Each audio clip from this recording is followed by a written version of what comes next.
पौराणिक कथा के अनुसार राजा सगर अपने परोपकार और पुण्य कर्मों से तीनों लोकों में प्रसिद्ध हो गए थे। चारों ओर उनका ही गुणगान हो रहा था।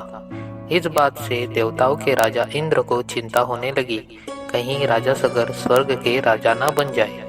इसी दौरान राजा सगर ने अश्वमेध यज्ञ का आयोजन किया।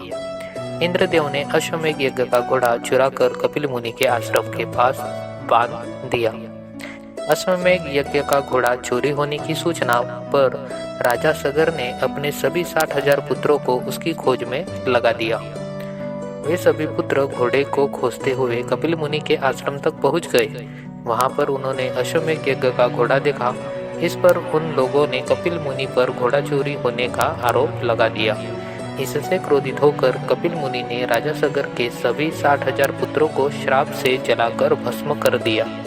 यह जानकर राजा सगर भागते हुए कपिल मुनि के आश्रम पहुंचे और उनको पुत्रों को क्षमादान देने का निवेदन किया।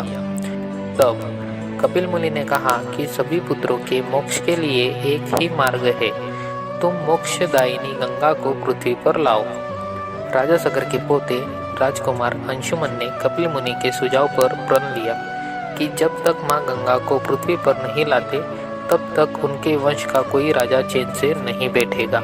वे तपस्या करने लगे। राजा अंशुमन की मृत्यु के बाद राजा भगीरथ ने कठिन तप से मां गंगा को प्रसन्न किया।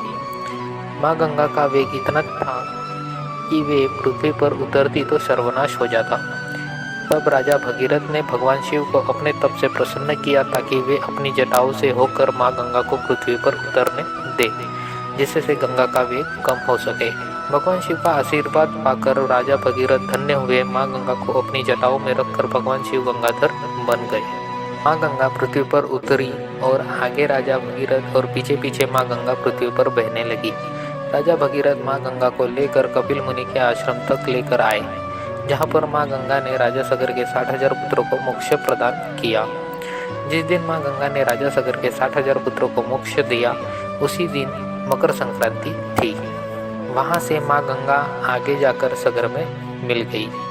जहां वे मिलती है वह जगह गंगा सागर के नाम से प्रसिद्ध है। धार्मिक मान्यताओं के अनुसार मकर संक्रांति को गंगा सागर या गंगा नदी में स्नान करने से मोक्ष की प्राप्ति होती है और 7 जन्मों के पाप भी मिट जाते हैं। तो दोस्तों, आज की कहानी कैसी लगी कमेंट सेक्शन में ज़रूर बताइएगा। तो मिलते हैं ऐसे ही नेक्स्ट कहानी में। तब तक लिए जय श्री राधे राधे।